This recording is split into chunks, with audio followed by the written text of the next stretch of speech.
Halo Bapak Ibu, saudara-saudari sekalian. Bersama saya lagi, Chandra Teja dari channel Kristen Ngakunya. Channel yang membahas kekristenan yang murni, terbebas dari klinik, dan pemahaman yang melenceng. Bagi Anda yang belum subscribe channel saya, silakan subscribe channel saya, tekan loncengnya agar Anda dapat notifikasi setiap kali saya mengupload video-video saya. Oke, pada kesempatan kali ini saya akan lanjutkan lagi pembahasan mengenai Kristen persepuluhan. Ya, kali ini saya akan membahas siapa sih yang mula-mula mengaktifkan persembahan persepuluhan lagi. Padahal Yesus dan para rasul tidak mempraktekkan persepuluhan. Pasti ada dong yang mula-mula mengaktifkan, ya. Walaupun sebelumnya Yesus dan para rasul tidak mempraktekannya, tidak mengajarkannya, tidak memberi dan tidak memungut. Berarti ada nih orang. Nah, siapa orang itu? Jadi begini. Nah, kembali kepada kehidupan gereja mula-mula. Tercatat mulai pada abad ketiga,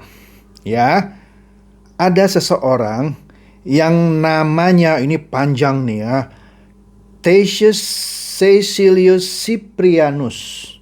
Yang singkatnya disebut Santo Cyprian.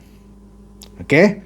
Nah, Cyprian ini lahir sekitar tahun 200 di Carthage, Afrika Utara. Oke. Ia berasal dari keluarga kaya, Dan ketika ia bertobat, ia menjual seluruh kekayaannya dan menjadi pemberita firman yang hidup dalam kemiskinan. Oke, ia lalu menjadi bishop pada tahun 249 dan mati sebagai martir di Carthage pada 14 September 2058. Jadi di abad ketiga nih. Kira-kira 1700 tahun yang lalu, Nah, Cyprian lah yang mula-mula mengaktifkan kembali persepuluhan yang dulunya tidak pernah ditarik oleh Tuhan Yesus maupun 12 rasul. Nah, tetapi dia melakukan itu bukan untuk memperkaya diri, tetapi untuk mendukung pemberitaan firman yang dilakukannya dan juga untuk mendukung para pemberita firman lainnya yang hidup dalam kemiskinan seperti dirinya. Meski tujuan Cyprian ini mulia, tetapi pengaktifan kembali dan penarikan persembahan persepuluhan dalam bentuk uang kan beda dengan hukum Taurat ya. Di sini mulai diperkenalkan dalam bentuk uang. Itu tidak alkitabiah. Dan itu pun hanya dijalankan di Afrika Utara. Oke? Nah, ketika Konstantin the Great, Kaisar Roma bertobat di abad keempat, segera terjadi perubahan besar-besaran dan gelombang kristenisasi melanda seluruh Eropa. Gereja-gereja didirikan, imam-imam diangkat dan ditabiskan. Institusi gereja kemudian lahir dan menentukan bahwa gaji kependetaan diambil dari persembahan-persembahan jemaat, termasuk persepuluhan. Oke, jelas persepuluhan tidak dipraktekkan di gereja mula-mula, tetapi secara perlahan-lahan, mulai dari Cyprian tadi, ada Council of Tours di tahun 567 dan Council of Macon yang kedua pada tahun 585 di Perancis mendukung persepuluhan itu. Ini sejarahnya, Tetapi itu pun tidak diterima atau diadopsi secara meluas, Persepuluhan itu barulah dibuat sebagai kewajiban hukum oleh hukum sipil di kerajaan Carolingian pada tahun 765. Ini Anda harus belajar ya. Sekitar tahun 800-an, persepuluhan menjadi semacam kewajiban yang harus dibayar oleh jemaat dan menjadi sumber utama subsidi pembangunan katedral-katedral mega di Eropa. Persepuluhan yang merupakan ketetapan hukum Taurat pada masa Perjanjian Lama ditarik dan kemudian diadopsi oleh gereja-gereja di mana orang awam memberikan 1/10 dari pendapatan mereka untuk tujuan agama yang dijadikan sebagai suatu kewajiban di bawah hukum gerejawi. Bukan secara Alkitab ya, gereja nih menentukan. Ya, meski ditentang dan mendapatkan perlawanan serius dari kalangan jemaat awam dan juga kelompok masyarakat Kristen, persepuluhan lalu menjadi justru sesuatu yang wajib dalam agama Kristen yang menyebar pesat di seluruh Eropa.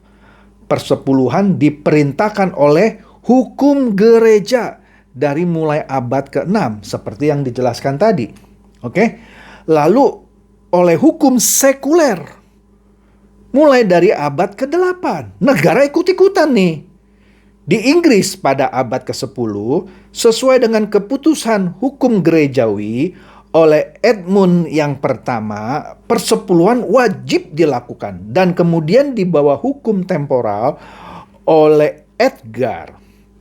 Pada abad ke-14, Paus Gregorius ke-7 menyatakan hanya gerejalah yang berhak menerima persepuluhan. Orang awam atau jemaat tidak berhak menerimanya.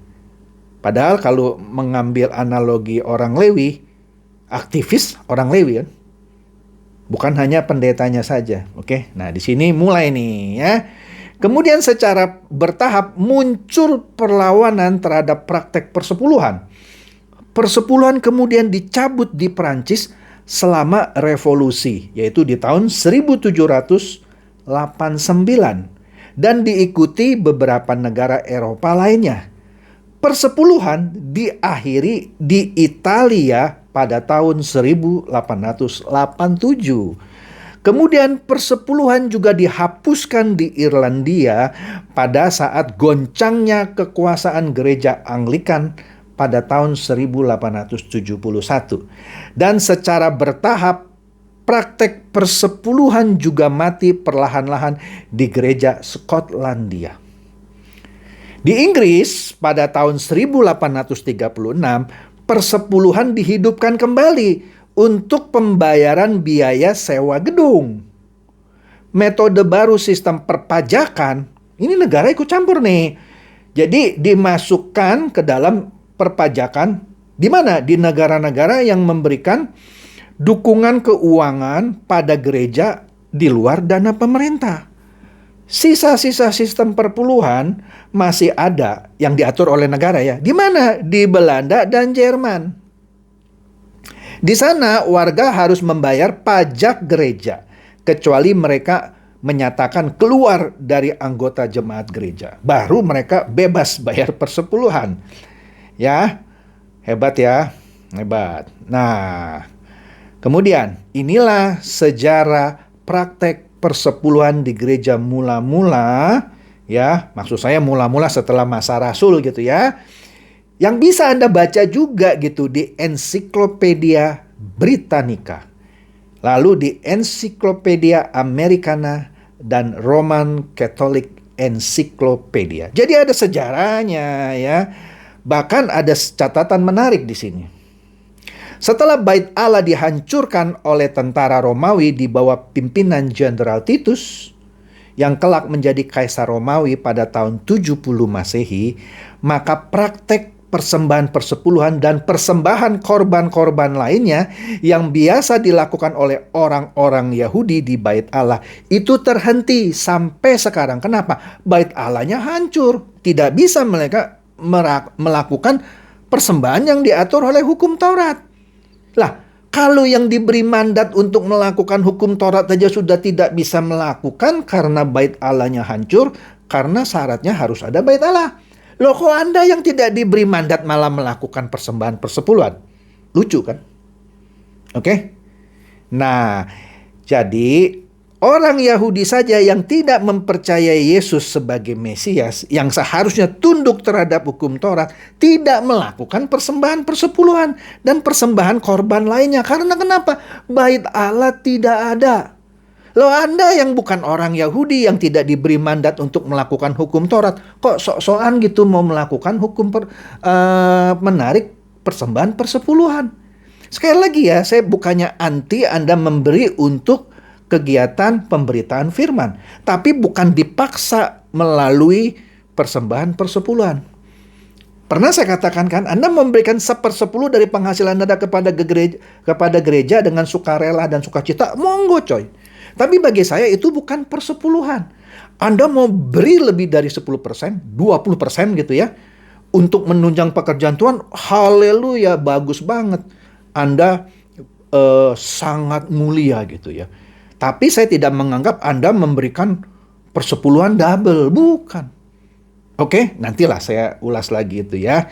Jadi di sini pertanyaannya adalah kenapa ya orang Kristen yang justru sudah dimerdekakan dari kutuk hukum Taurat masih mau kembali ke ritual persembahan hukum Taurat dengan segala konsekuensi kutuknya. Aneh kan? Aneh banget. Oleh karena itu sekali lagi sangat lucu dan mengada-ngada jika orang Kristen yang sudah dibebaskan dari hukum Taurat masih harus ditakut-takuti dan malah takut beneran dia. Ditakut-takuti, kalau enggak Anda terkutuk nih, dimakan sama belalang pelahap rezeki Anda, ya, kalau tidak memberikan persepuluhan. Dan takut gitu, lebih takut dari ancaman itu daripada kepada Tuhan Yesus yang justru sudah membebaskan mereka dari kutuk hukum Taurat dan membebaskan mereka dari ketentuan-ketentuan hukum Taurat. Lucu kan? Ya, iya lucu banget. Oke, sekali lagi, saya tidak mengajarkan Anda untuk tidak memberi. Anda tetap harus memberi untuk mendukung pekerjaan Tuhan. Tetapi bukan dengan cara ditakut-takuti. Bukan dengan cara diancam. Atau dengan cara berdagang dengan Tuhan. Kalau Anda beri, Anda diberkati berkali lipat. Kalau tidak, Anda dikutuk. Tuhan bukan begitu. Ya, oke. Semoga ini mencerahkan dan mencerdaskan. Silakan share video saya ini kepada teman-teman, sahabat atau kerabat supaya mereka juga boleh tercerahkan. Shalom.